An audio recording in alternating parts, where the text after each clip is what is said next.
So, bom dia. Today, we will do something that I should have done maybe on Friday. Instead of covering all 4 chapters on gender, race and ethnicity, social class, age and ability separately, I thought I would try to pull them all together and emphasize the framework that I use to think about each of these factors and their relationship to sport. But today, and so we'll do that for a few minutes, and then we will focus primarily on disability issues today, because disability issues have been ignored in the sociology of sport. In my past editions of the book, I have some friends or colleagues who are experts on disability, and they keep telling me, you need a chapter on disability. And I said, when there's more research, then I can pull it together. And then Elizabeth Pike and me, Elizabeth is a colleague in England, we said that we could do a chapter on age and ability and tie them together and then use the literature from both of those topics and have a good, strong chapter. And that's what we did. And I'm pretty happy with that chapter.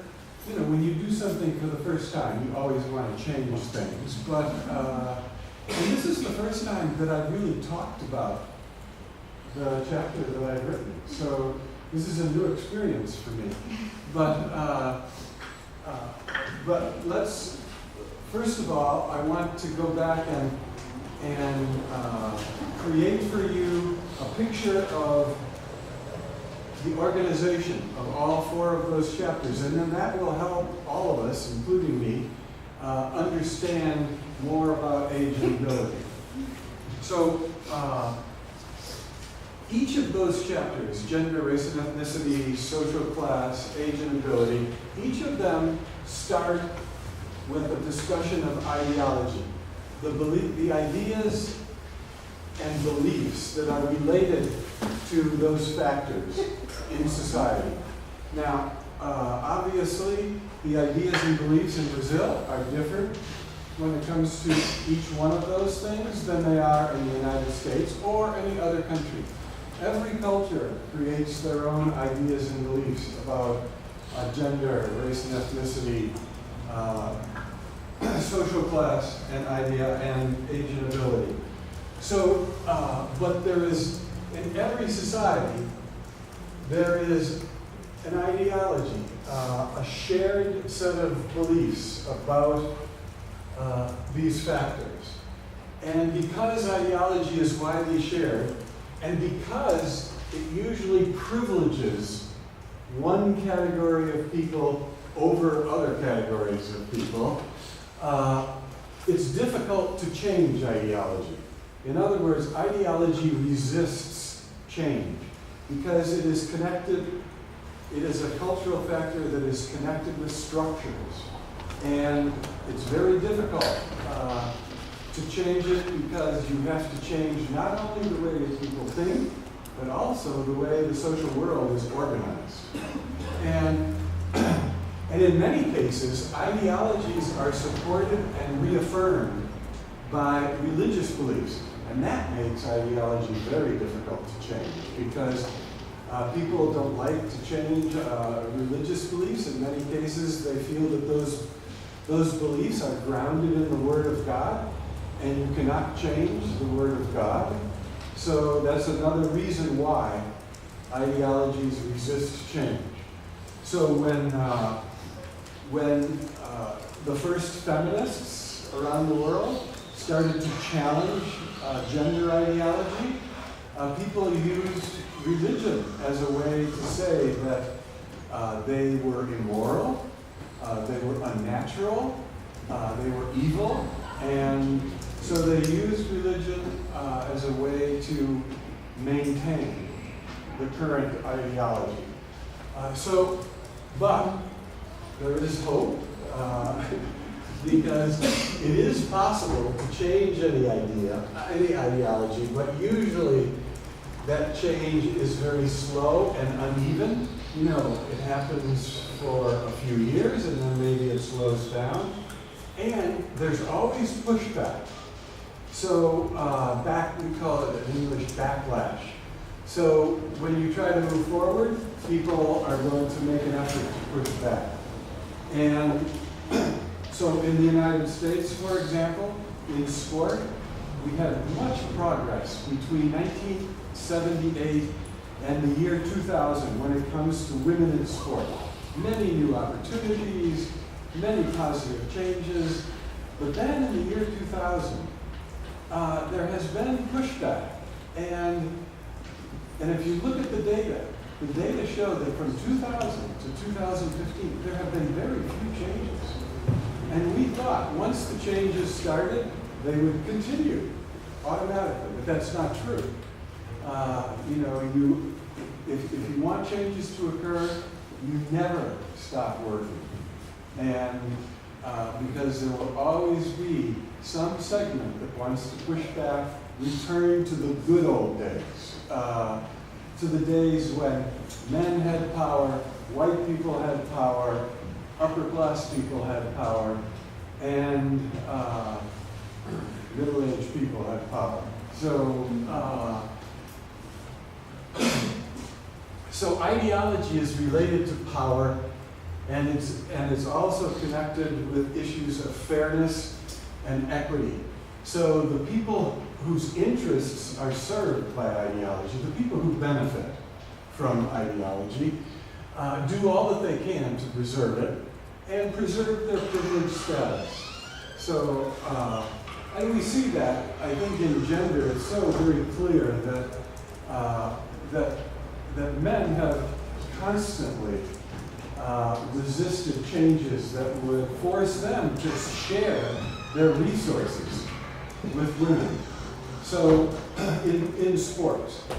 And I remember when we had a law, when the law in the United States was passed back in 1971 that said, because sport in schools is defined as an educational activity, women need the same opportunities for education as men do.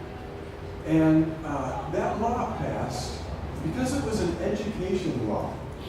People didn't think about sport when that law was passed. But after the law was passed, people said, wait. Women and some men said, wait, sport is educational?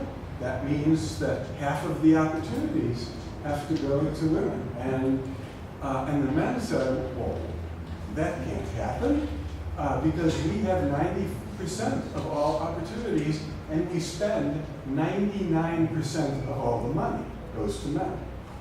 And they said, this is not fair to men because now we have to give some of our money, because they define that as normal, we have to give some of our money to women. And so they resisted.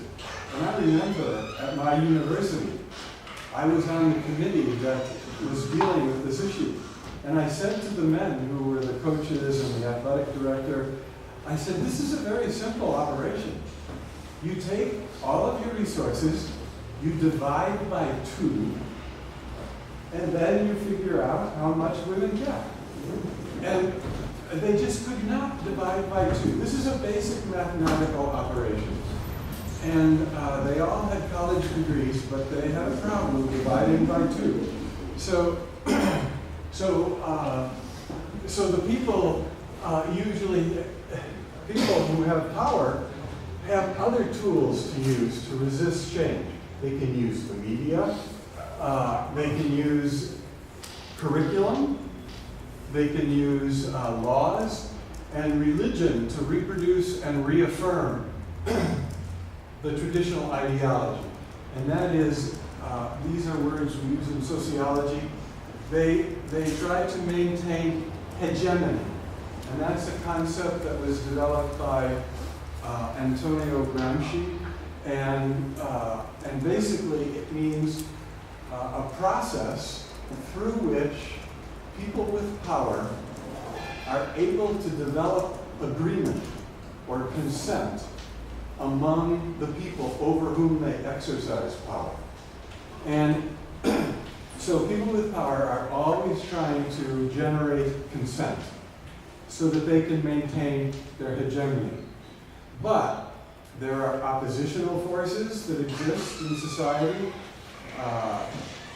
people who want to resist that hegemony, and we call that counter-hegemonic forces. So there's always a tension in society around structures and ideas that privilege some people over others. So the counter-hegemonic or the oppositional forces or groups or alliances, they may have to sometimes go underground and hide because people with power have been able to use their resources to define them as being a threat to the society, to the country, to patriotic feelings, to all of those things. So they're defined in some cases as criminals. So when they lack power, when the counter-hegemonic forces lack power, they sometimes have to go underground, okay? Because the agents of social control, police, military, and others define them as deviant and immoral, disruptive, and so on. So the goal of people who challenge a dominant ideology is to obtain equal rights, just equal rights and opportunities in the society. So in other words, they are seeking fairness. And but that is defined as a radical thing. So very quickly, I just want to talk about the inequalities that exist in each of the areas that those, the first three chapters, gender, race and ethnicity, and social class, focus on. So in the Olympics, you know this, the Olympics are organized, were organized originally by and for men. Women were not allowed. And so the events for men have always outnumbered the events for women. And that was true in 2012. And I don't know yet about 2016. I suspect that it will be true in 2016. But women are gaining slowly. They're not the IOC made goals, set goals back 20 years ago, 25 years ago. They said by 2020, there would be equity.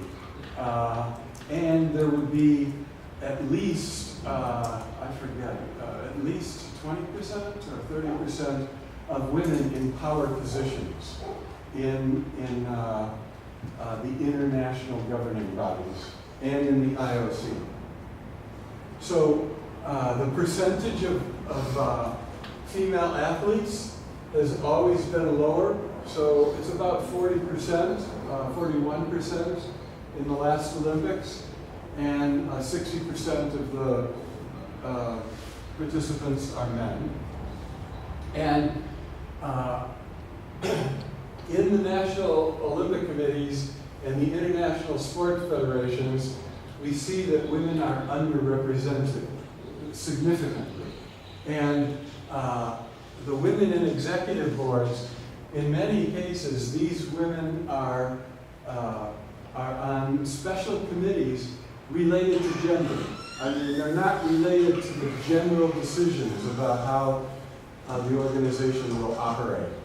So women are underrepresented in all decision-making positions in sports worldwide, and the progress for change has been very, very slow because nobody wants to give up power. And men don't want to give up power. If women had all the power, maybe they would be the same and resist giving up power. But political theorists have made that argument for a long time. When you possess power, you're very unlikely to give it up. So one of the big inequities is in Paralympic sports. and you will see this when you watch the Paralympics. Are they going to be televised in Brazil? Have they been televised in the past? Yeah. Very little. Yeah, the United States, we had almost no coverage of the Paralympics, only highlights at 10 o'clock at night on a small cable channel. Huge. Yeah. Only the page. Yeah. So the main networks did not cover it at all. NBC paid I forget how many hundreds of millions of dollars to cover the Olympics and the Olympics and Paralympics, and they decided not to cover any of the Paralympics. So, and also that's one issue. The other issue is that the Paralympics are dominated by men. I mean, many more men participants than women participants. And that's related to a number of factors that we'll talk about a little bit later. But one of the big factors is war, where men get injured. Men who are good athletes, good physical condition, get injured, and they want to stay active, and they then become some of the Paralympic athletes. Men also do risky things and have accidents that leads to a disability of some kind, an impairment of some kind, and that occurs more frequently for men than for women. So here is a diagram that I like when I give presentations to women coaches. You know, the women coaches want to know, where are we? Are we making real progress in terms of gaining equity and fairness? And I say that back in the 1960s, women were excluded almost completely, not completely, but almost completely. And then the door was opened a little bit, and women started coming in the door of sport. And but when they come in, there are two challenges for women. One of them is to change the culture that has been created by and for men. You know, if you are the only woman in a group that's always been men, then you know that it's difficult work to remain a part of that group, because you have to learn how the men do things, how the men think, and then you have to figure out whether you're going to try to do it just like the men, or you're going to try to do it maybe the way you would like to do it, but explain to the men that this is what's why you're doing this, and it's difficult work. We can talk about that outside of sport as well. If you enter an occupation that's all men, and as a woman, then you are not only going to have the challenge of your work, you're going to have the challenge of working in a group of men and in a culture that is not related directly to your values and experiences. So my wife, when she took a job, she sold wine for many years. And when she went into the wine and liquor industry, it was all men. She was the only woman. And when she would come home at night, she would be exhausted, because she not only was working hard to try to sell wine, but she was also working hard to try to survive among a group of men who would say, come on out, smoke a cigar, have a shot, let's get together. And they were testing her to see if she could be one of the boys, one of the guys, and if they could break her down. It was they weren't hostile, but they were using their culture to see if she was going to resist, if she was going to try to challenge them, and And it was difficult for her. She used humor all the time. I'll give you one little example. She said to her boss one time, you know, I'm having a difficult time getting my product on the shelf at eye level, you know. And he said, have you tried to unbutton your blouse? One button. And she said back to him, oh, do you use your zipper that way? And it shocked him, but he realized what was happening. So, and she was very good at that. So if you're a woman coach and you enter a program that's been controlled by men, it's the same thing. You know, it's very hard work to survive there.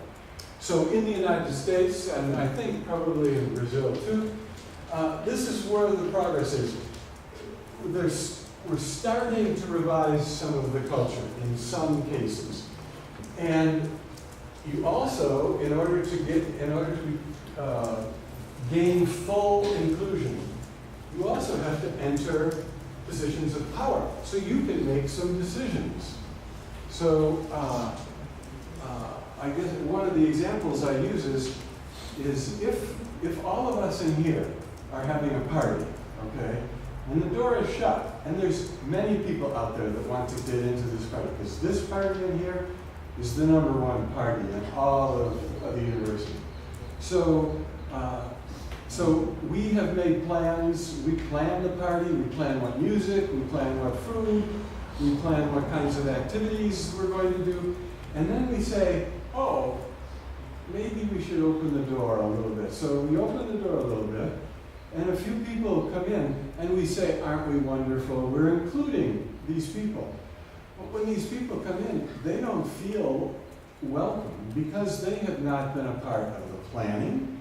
You know, these are our activities, these are our priorities, these are the things that we prefer to do, and they are coming from a different perspective because they have never had a chance to be around us. So they've developed their own values and experiences.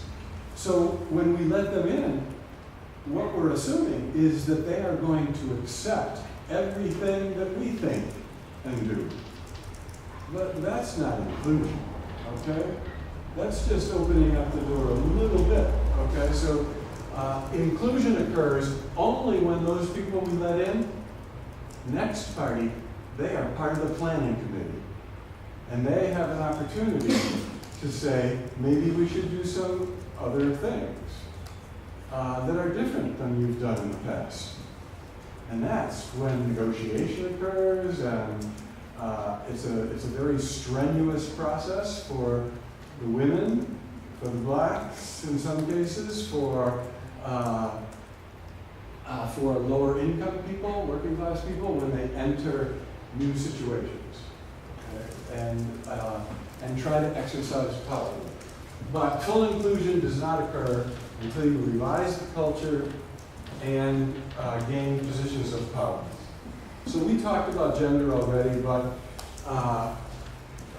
race is a special concept. We don't have time to talk all about it as history, but generally speaking, in most societies that we're familiar with, people do make distinctions on the basis of skin color. And we know that skin color goes from Snow White all the way to midnight black. So, and there's every shade in between. So the big question is, where do we draw the line to separate white from black, for example? Well, that's a political and social decision, all right? That's not a biological decision, okay? So, because there are many mixtures, and so we have to make a decision, because race is a continuous trait. Skin color is a continuous trait, just like height, all right? So who is short? You know, and who is tall? Well, it depends, right? maybe we should say anybody over 6 feet is tall. But that's not a biological decision. You know, that's a social decision, all right? And maybe if you're under 5 feet, then you're short. But maybe in the Netherlands, it would be 5 feet 5. So all of those are related to culture and the social decisions that occur within a particular culture. What's tall, what's short, what's black, what's white. So because skin color is a continuous characteristic, the definitions of black and white are different in Brazil than they are in the United States. Different in the Caribbean than they are in the United States. So, you know, you can go to some islands in the Caribbean, and I would walk around and I would say, where are the white people here? And someone from that island might say, they're everywhere, because we have 80% white and, you know, only 20% black. And to me, because I've been raised in U.S. culture and learned a particular way to define race, I would not see it that way. So those definitions differ. So racial category lines are drawn on the basis of continuous traits, and they can be drawn anywhere. All right. So you know, when the explorers, the colonizers from England were taking over 2/3 of the world, and they went to other parts of the world, at first they said, there's black people and there's us. So the first theories were just talking about black and white and yellow. I mean, but then they discovered when they went to the Pacific Islands and to South America and to other places that they found that there were many people that were tan and brown and all the different shades in between. So then they started developing theories where there were 6 races and 11 sub-races and 22 sub-collateral races. And so then you had so many divisions, you had 50 different lines on that continuum, dividing people into different racial categories. And it became so cumbersome that it became a useless concept in any kind of categorical way. So anyway, some people draw many lines, other people draw few. In the United States, 1 line. Because we had a special kind of slavery in the United States, very different than Brazil. In Brazil, black people could earn their freedom. In the United States, that was impossible. And in the United States, they made rules that black people could never own property, and that black people were defined as property. So if a black man had a baby with a white woman, or a white man had a baby with a black woman, that baby would be considered 100% black because they didn't want people with dark skin owning property and gaining power within the United States. So anybody, if you had one little bit of black heritage, you were defined as 100% black according to the law, so that you would never own property. And that legacy still affects us today. So, and in sport, it's very interesting. In sport, in baseball, the early baseball teams allowed baseball players from Cuba and from Venezuela and from some other Latin American countries, but mostly Cuba and Venezuela. And some of those Latinos had very dark skin, but because they were defined as Spanish, they weren't counted as black. So there were some African Americans who were very clever. They learned Spanish. They created a biography that said, I'm from Cuba, and they spoke Spanish. And so then they were able to sneak into Major League Baseball and play, and people didn't define, because people didn't define them as African Americans. So, the history is that no African Americans played in the mainstream white sports in the United States until around 1950. And then there were the first people, but change after that was very slow. And today, still, very few black coaches in certain sports, only one or two black owners, team owners in all of major professional sports in the United States. Very few black athletic directors in universities, black football coaches in 121 big universities where 60% of all the players are black. Less than 5% of the coaches are black. So, and the reason for that is the athletic directors say coaches need to be able to interact with our alumni at the university. These universities are white, have been white for all of their histories. So they feel that black coaches might not be able to interact with the white alumni and raise money for the program. So they define the black applicants for the jobs as less qualified than the white applicants.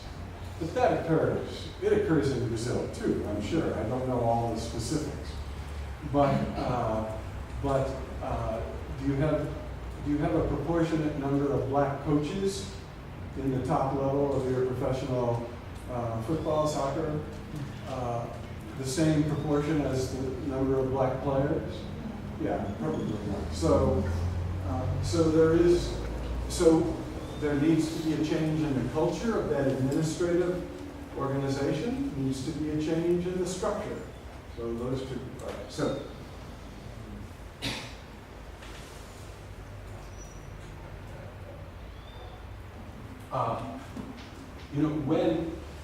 When African Americans first became involved in sport in the United States, back in boxing in the 1920s, actually before the 1920s, when a black boxer named Jack Johnson was very good, whites didn't know how to explain that because, in the past they thought whites were the best boxers because they had good strategy, they were very smart, they were strong. So when a black boxer beat a white boxer, they had to come up with some kind of an explanation that was consistent with their racism. So they said that black boxers had smaller brains and thicker skulls so that they could be hit. You could hit a black all day and the black wouldn't care. The black person wouldn't care. So, but that was consistent with their racial ideology. Right? And then when African Americans made their way into basketball, baseball, football, American football, people said, well, it's because blacks are not as evolved as whites. Whites are more evolved. They're superior in terms of evolution. Blacks are inferior in terms of evolution. They're closer to animals, to monkeys, and they have physical characteristics that are more animal-like. And that's why they are successful in sport. But, the other issue is, if you wanted to be in sport one of those first African Americans, you had to be very, very, very, very, very good. They wouldn't sign a mediocre African American. It was someone who was going to contribute, be the best player on the team. So whites had to come up with an explanation that was consistent with their racism.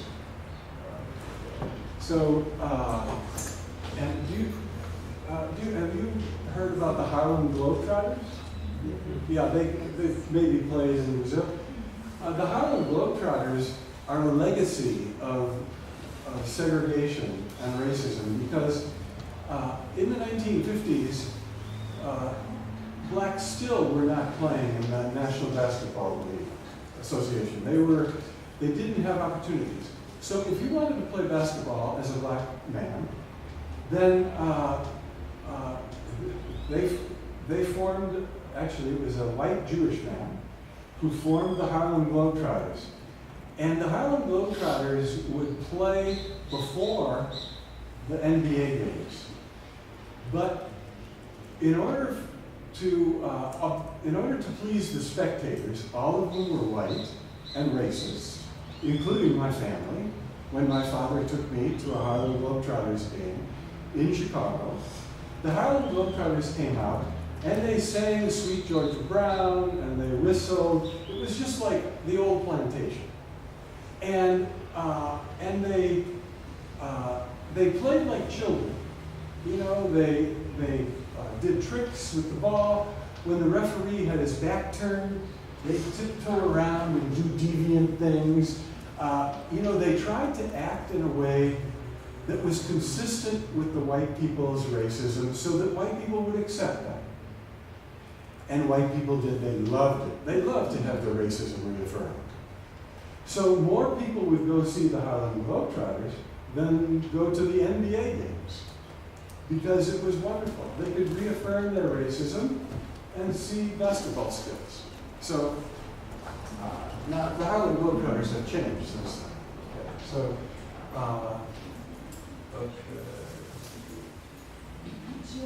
No question, like today legally, who is considered black in the United States? Like you have to have what generation? You said like if you had some black blood, you would be black. But today, what's the law? That law, the one drop rule law has changed. Okay, and today it's very difficult to classify people in terms of black and white, because there has been more intermarriage. There's much more racial mixing, and not just black and white, but black and Latino, white and Latino, and other skin colors as well. So now you can see someone, and it may be difficult to make the classification. However, racists are very clever, and in the United States, those classifications are still made, but they're made not according to law, but according to social decisions. So the segregation that exists in the United States today between black and white is as strong in 2015 as it was when I was growing up in the 1950s and 60s. 80% of African Americans in the United States go to schools where over 80% of the students are African American. And most white students go to schools where 95% of the students are white. So we still have housing segregation, school segregation. In occupations, there's still segregation, but it differs from one occupation to another. So we still have major racial problems in the United States related to segregation, even though we have Barack Obama as president. In fact, Barack Obama created backlash, because when he was elected president, all of the people whose racism was dormant, was kept under control, they said, oh my goodness, black people are taking over the United States. This is the time when we have to stand firm and make sure that there is no more black people gaining positions of power. They were frightened, very frightened. The Tea Party was formed. It's a quasi-political party, mostly from the southern United States. and they are absolutely fearful that our country will be taken over by black people, and that black people will get their revenge by discriminating against whites, by making rules that privilege blacks and disadvantage whites. So when Barack Obama was elected, we said, this is great progress. But what we didn't know was that it would bring out the backlash, the resistance, the opposition to ideological changes, to structural changes. So it will be a long time before we elect another black president. Do you think that this relation is similar like Hillary, if she's elected to women and men? Yeah, gender has a slightly different dynamic than race, but well, you tell me. You've elected a woman as president. So Dilma Rousseff is president. So after Dilma Rousseff retires, will people say it's okay to have another woman president, or will they say we elected Dilma Rousseff and that didn't work out so well, so we better stick with the traditional way of looking at who are good leaders, who can make good decisions, who can make decisions without becoming emotional,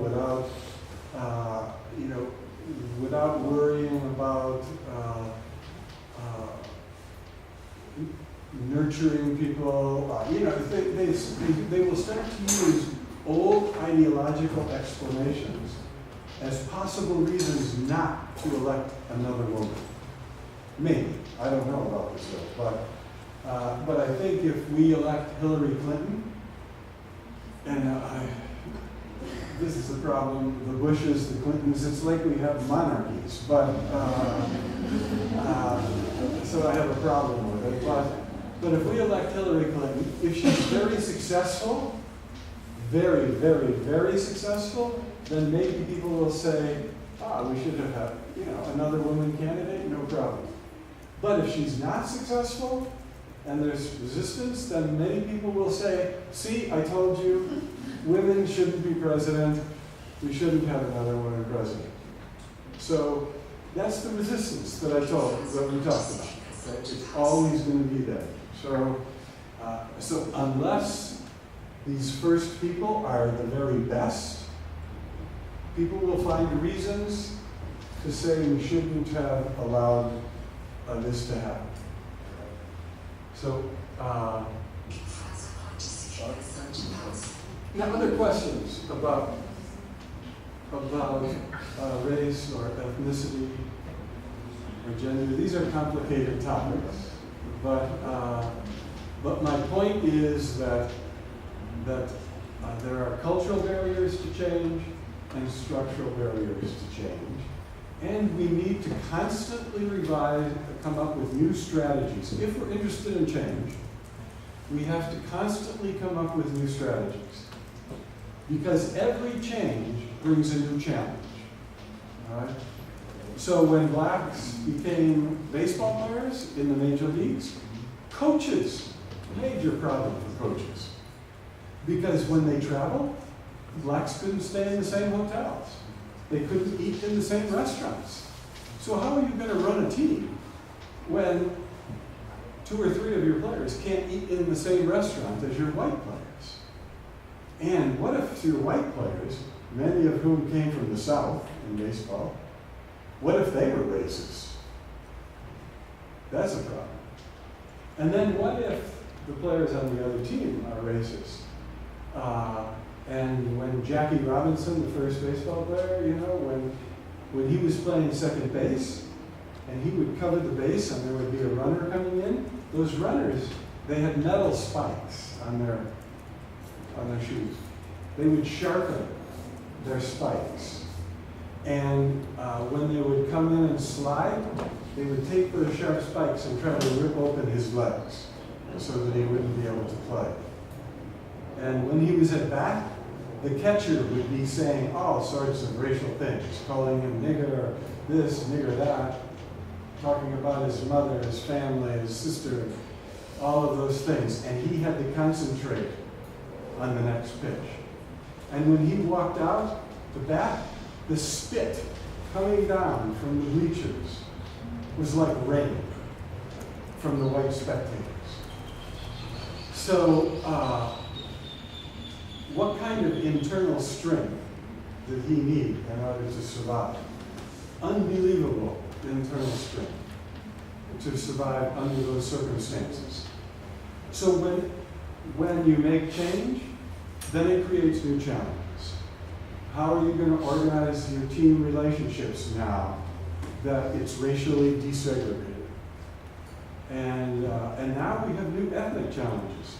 We have multinational basketball teams, baseball teams, tennis teams, and the coaches now, the San Antonio Spurs and the NBA, players from 8 different countries on the team. And the coach is a sociological magician. He not only can interact with each of these players individually, he has been able to take players from 8 different cultures and bring them together and make them one of the most successful teams in the world. He also hired the first woman coach. So, he's a very progressive man, and you need to make change. If blacks want change, they need help from progressive whites. If women want change, they need to form alliances with men. If people from working class backgrounds want to make progressive changes, they have to make alliances with people from the upper social classes. So it's difficult when you're a powerless group to change ideology and structure without making alliances with some people from the groups that have power, who are progressive people, who will work from the inside to try to bring about change. So,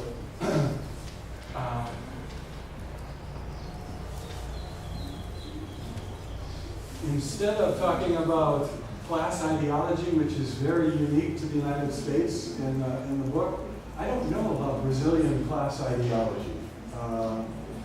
And I'm sure it's very complicated. But, ideas about what are the characteristics of the people who have power, of people who are in poor neighborhoods. In the United States, we have an ideology that says, if you are successful, you must be good. You must be smart. You must be have good character. And if you're poor, you must have been making bad decisions. You must be lazy. You must have no motivation. You must have not taken advantage of opportunities. So there's a moral evaluation that goes along with social class categories. And that's true in many other cultures too, but I can't talk about Brazil. You can tell me about Brazil. But we will,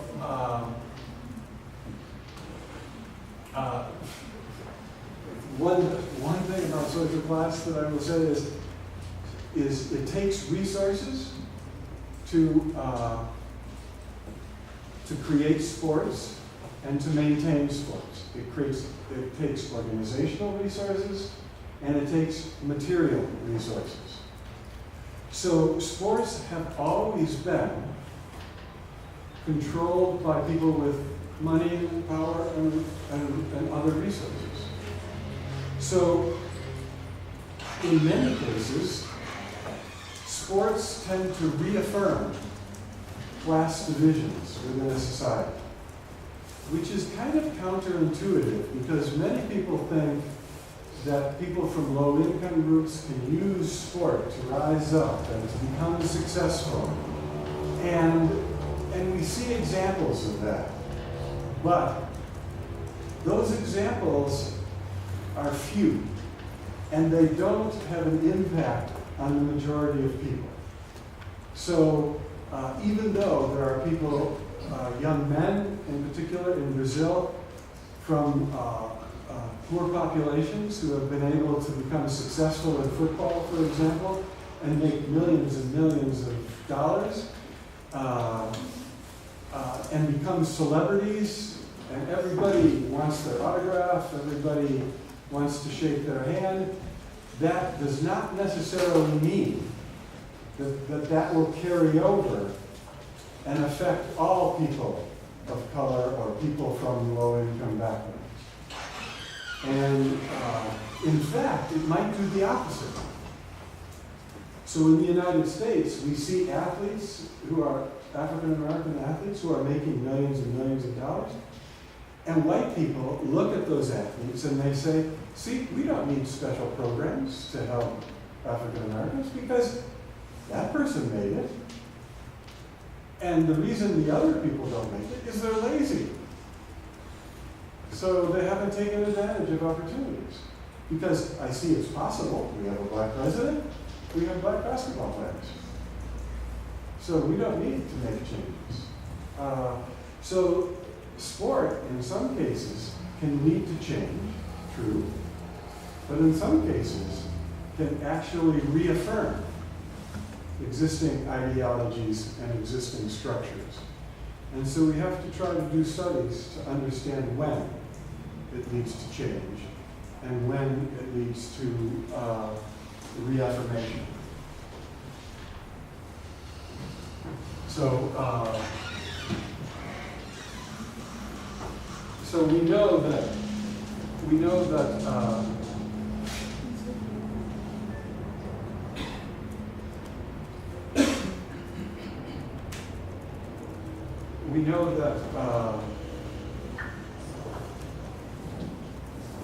forgot what I was going to say.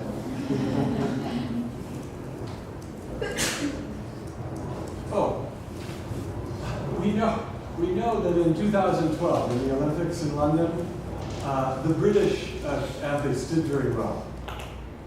But 30% of the athletes who won medals for Great Britain went to the private schools. In other words, they came from families that had a lot of money. Only 7% of all of the students in Great Britain go to private schools. So 7% of the students go to private schools, but 30% of the medal winners had gone to private schools. So to win medals, you need money. You need resources. So there's not a level playing field in the world. 40% of all countries in the Olympics have never won a medal. So the wealthy countries, I think 3 or 4 wealthy countries have won, 4 or 5 of the countries that have relatively high amounts of wealth have won 80% of all Olympic medals. So when we look at social class globally, we see that playing sports is a luxury, all right? It's not an everyday kind of a thing. And, in the United States, and these data are maybe 3 or 4 years old, in the United States, people have about $60 a day to live, every person. If you take all of the income in the United States and divide it by all of the people. And in 39 less developed nations around the world, people have 58 cents a day. So over 1/3 of the world's population, it used to be close to half, lives on less than $2 a day. For example, and I haven't figured all of the math on this, but this is an estimate. In 2015, Lionel Messi made as much money as 200,000 people in less developed nations used to live for their entire year. So one Leon Messi, 200,000 people in less developed nations in terms of money for the year. So sports and sport participation are a luxury for at least half of the people in the world. And this is true not only related to the Olympics, but also to the Paralympics. You know, the wealthy nations are the medal winners. 80 of the 204 participating nations in 2012 had never won an Olympic medal. 51 had won fewer than 5 medals. 51 countries had won fewer than 5 medals in all of Olympic history, 108 years. Many nations had not won a medal for 40 years. The United States, with its wealth and population, had won 2,549 medals, more than any other nation. So, training for elite competition now is so expensive that about 80% of the global population has no realistic chance of ever winning a medal, unless they find a way to train in a wealthy country. And by going to a university in the United States, training in England, training in Germany, training in another country where there are the resources to develop skills. So, and this pattern is even more pronounced in the Paralympics, because the Paralympics takes more money for participation than the regular Olympics in many ways, because you need special equipment. It's difficult for transportation to occur because people have wheelchairs, they have prosthetic devices, so it's very expensive to travel. And so the wealthier nations are at an advantage. And in the Paralympics, there's an interesting advantage for the host team, because the travel expenses are lower, and it's easier to get a bigger team together. And so the host team usually wins quite a few medals in the Paralympics because they have more athletes there. That's one reason.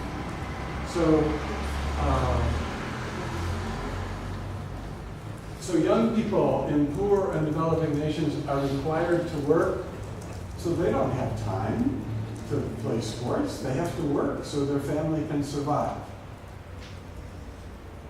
And when they do play, their facilities and equipment are makeshift.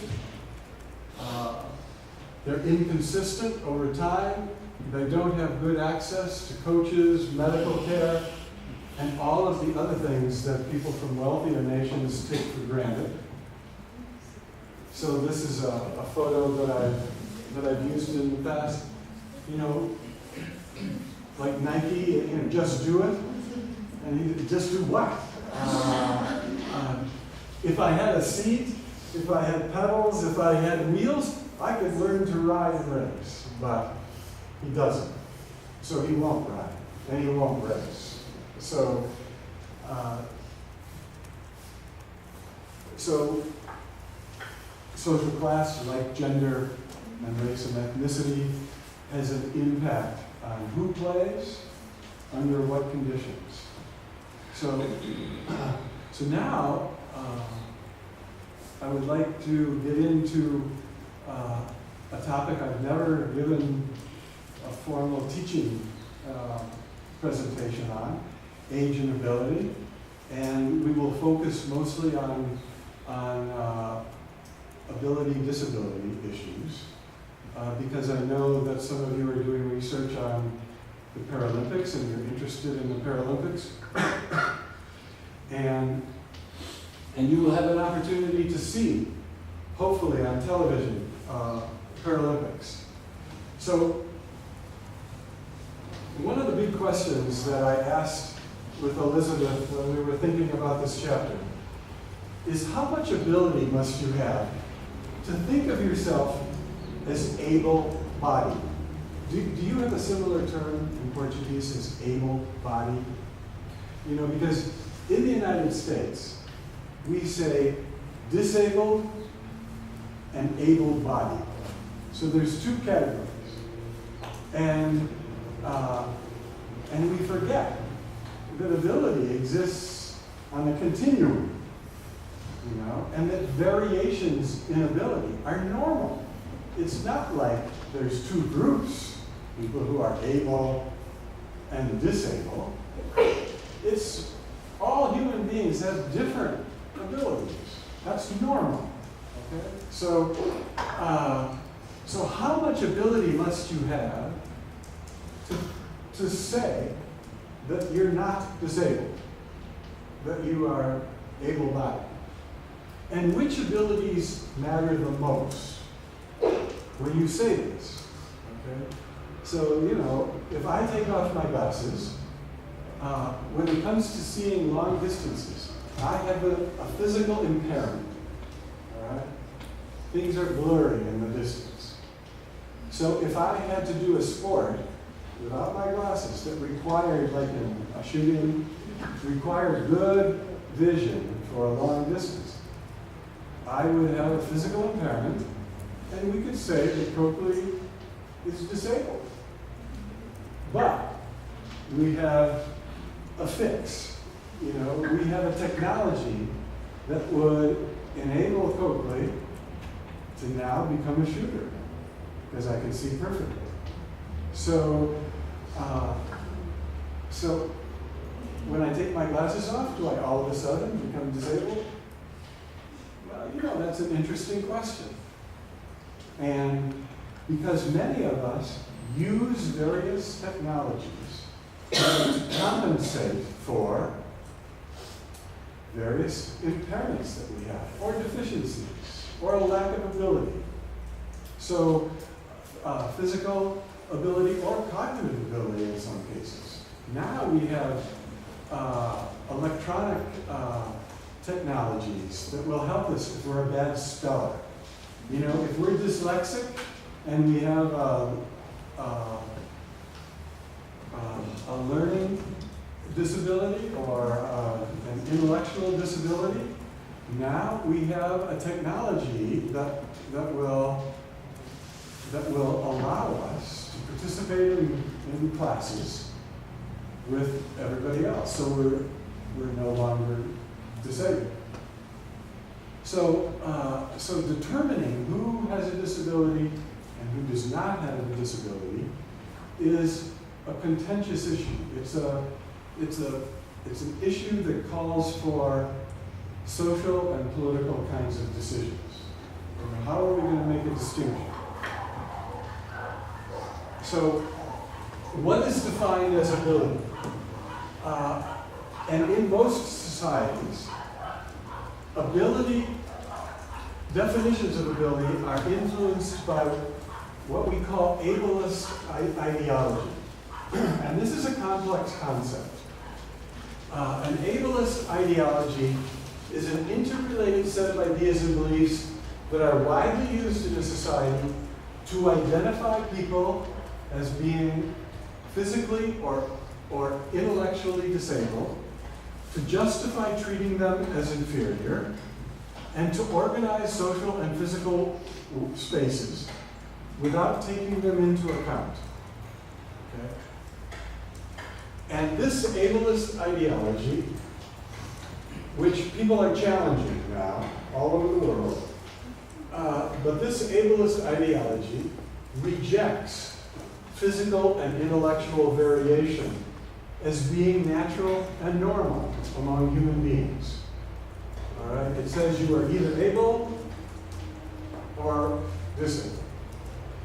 It ignores that the meanings given to particular abilities change over time and from one situation to another, depending on what the task is and what the expectations for people are. So my granddaughter, Aula, you know, who has cerebral palsy, and I told you this before, her left hand is like this, and she has a little bit of a limp in her left leg, but she can tie her shoes one hand. So if we lived in a world where tying your shoes one-handed was defined as a very important ability, Aula would be the ability would be disabled and you would be disabled because probably you can't tie your shoes one-handed. And she can do zippers one-handed, she can button her shirt one-handed. You know, if you had to get dressed one-handed, Allie would beat you by 20 minutes. So, because she has those abilities. So Allie says, don't call me disabled, because I can do many things that you can't do. So don't call me disabled. So so the big question then is Allie has decided she's not disabled. She has a job where she's working with children with special needs, and she's helping them. Because in her mind, they have disabilities, but not her. So who decides which physical or intellectual abilities are important when we classify people as disabled? And who makes those decisions? Now, you know, if you work with the Paralympics in Brazil or in other countries, or if you work with people with disabilities, you know that people have gotten together and they have tried to come up with criteria that about functional limitations. In other words, what kinds of abilities do people need to do everyday things, all right? And if you have some kind of impairment that interferes with you doing everyday things, there are experts who would say, okay, you have a disability, you are disabled, because you have major functional limitations. But some of those functional limitations may be related as much to the environment and to the attitudes and orientations of other people as to you and your ability. Because maybe you would not have functional limitations if we changed the environment. Maybe you would not have functional limitations if we helped and assisted each other in new and different ways, so that we were more inclusive. So even functional limitations has a social component to it, all right? Now, I have to be very careful when I say this, because there are many kinds of impairments that are very serious, that create serious inconveniences for people, and prevent them from doing many things that they would like to do. So, you know, functional, impairments are real. You know, Allie cannot pick up things with her left hand. That is real. That's not a social definition. That's a real impairment. But if Allie and I are setting the table for dinner, you know, I will do the things that take two hands. Allie can do the things that takes one hand. And then Allie's, then her impairment becomes less relevant. Okay? It becomes irrelevant in that situation. So in some cases, if we were changing the world and changing the way people interact, we could lower the number of people with disabilities. So now, when we make decisions about who has a disability, what does that mean when we disable a person? And I use that term, dis, because in the United States, African Americans have a word. If you don't respect me, then you diss me. If you don't treat me with respect, then they say, you dissed me. You disrespected me. So I use that DIS very purposely for our students in the United States, because when we say you have a disability, we're actually dissing people, all right? We, in a way, are treating them differently. And for many of the people with disability, they would say, you're not giving me the same kind of respect as you would give other people. You're dissing. Now let me give you an example. For 10 years, in the early 1969 through 1979, I worked with the Special Olympics. And the Special Olympics are for people with intellectual impairments. And people with Down syndrome, people who we used to call retarded in the United States. That's no longer, retarded is a very negative word in the United States. Handicapped is a very negative word. So we would say now, you have an intellectual disability. So, but back in the 1970s, people used the word retarded because your cognitive ability was not developed. It was retarded. It was slow.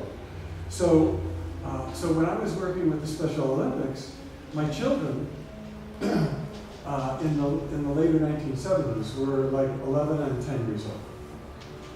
And we went to the National Special Olympics. And Dennis and Danielle were helping me. And we went into this area where a lot of the athletes were, and other people, and a lot of the volunteers were. And I told Dennis and Danielle that I had to do something over here. So they went over in this one room. Well, many of the volunteers were college students who were going to help. You know, every athlete in the Special Olympics has a buddy, you know, a person who helps, who goes with them. So they don't get lost, and they get to their meals on time, and so on. And Dennis and Danielle were there, and the college students came in, and they saw Dennis and Danielle, and they thought Dennis and Danielle were retired. Cute, but retired. So they went over, and they started talking to them like they would to someone with an intellectual disability.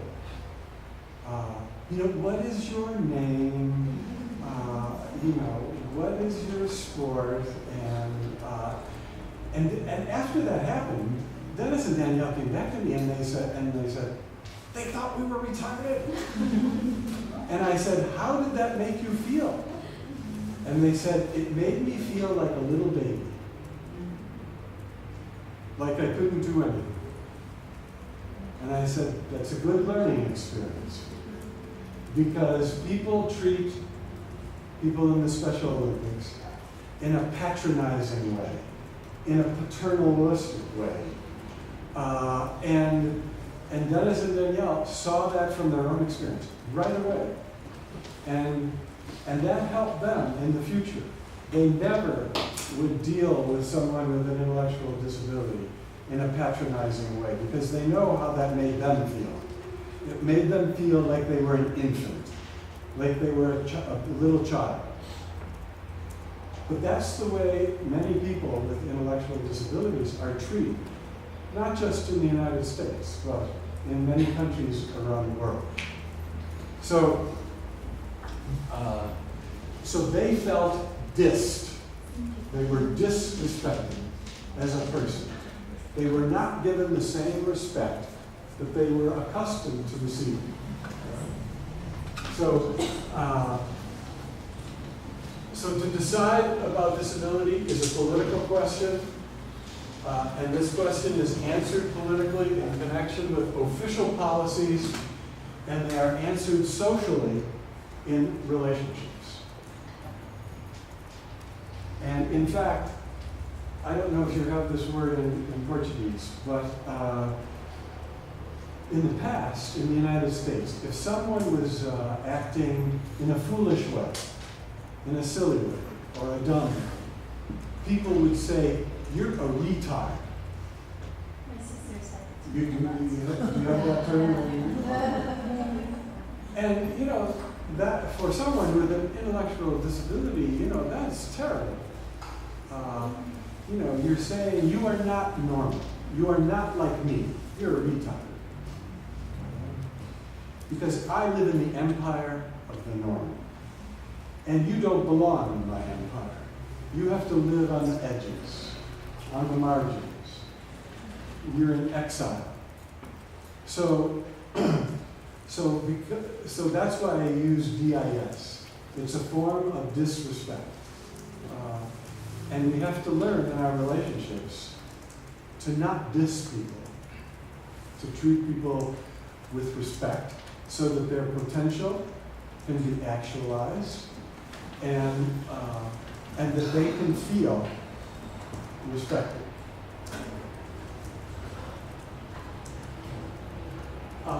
Now, here's another question. If each of these women in the 400 meters in the Paralympics in London, if each of those women can run 400 meters faster than 95% of all of the men in the world, on what basis do we say that they're disabled? On what basis? They can run faster than not just 95% of the men, but 95% of the people in the world. So they are more able than 95% of all the people in the world when it comes to running 400 meters. But we call them disabled. And the big question is, do they see themselves as disabled? And in the interviews that I saw with the athletes from the Paralympics in 2012, not one of those athletes said that they were disabled. You know, I have challenges. I overcome those challenges, but I'm not disabled. I can move around. I can do this. I can do that. There are some things that are a problem, but some things are a problem for you and you. So I'm not disabled. And that's one of the interesting things about the Paralympics. And I don't know about Brazil. These were all English language speakers, but the people I know in Colorado Springs who are participants, who are Paralympic athletes, they don't see themselves as disabled. So they see themselves as having different physical characteristics. They see themselves, in some cases, as having an impairment, but they don't see themselves as disabled. And that's an interesting thing, because many people, when they watch the Paralympics, they say, isn't this wonderful? It's going to change everyone's ideas about people with disabilities. Well, not necessarily true, because the athletes don't see themselves as disabled. And if you are in a wheelchair with a serious physical impairment, and you are watching the Paralympics, you don't have any inspiration, because you are watching people in a $6,000 wheelchair racing, and your wheelchair costs $100 at the local used equipment store. And it's very difficult to roll your wheelchair on carpet, much less up a hill. So you are watching people with all of this sophisticated equipment who can do all of these amazing things with their equipment, and everybody says, oh, that will inspire people with disabilities. Well, people with disabilities have a difficult time, in many cases, identifying with Paralympic athletes, because those athletes have access to equipment that's different than theirs. They have opportunities that are different than they have. You know, they don't have a wheelchair that they can use to play basketball. They don't have transportation to get to a gymnasium. And if they did have transportation, there's steps going to the gymnasium, they can't get in. If they get in, the doors are too narrow for them to get through with their wheelchairs. If the doors are okay, then they try to go to the toilet, and the stalls are too narrow to get in. There's not enough room to turn their wheelchairs. So there are so many obstacles that are built into the environment. They say, well, this is all fine to race in a wheelchair, but that doesn't have any implications for me. That doesn't change my life. It doesn't lead people to pass new rules about accessibility and changing the way buildings are designed and renovated. It doesn't influence architects on how they design houses, how they design entrances into houses. It doesn't change any of those things. So the Paralympics does not change my life. Now, that's a little bit of an exaggeration, but it fits with the way many people with disabilities think about the Paralympics.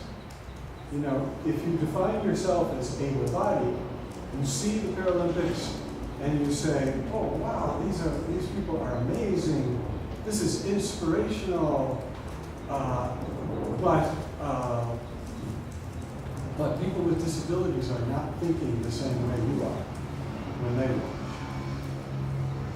watch. Now, some of you I know are working and doing research on this, so if you have comments related to that, or maybe some of the things I'm saying are not applicable to Brazil,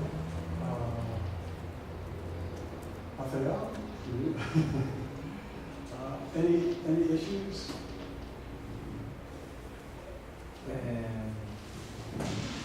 Can I try to explain this? For us, able, okay, ability for us translate from Portuguese, okay.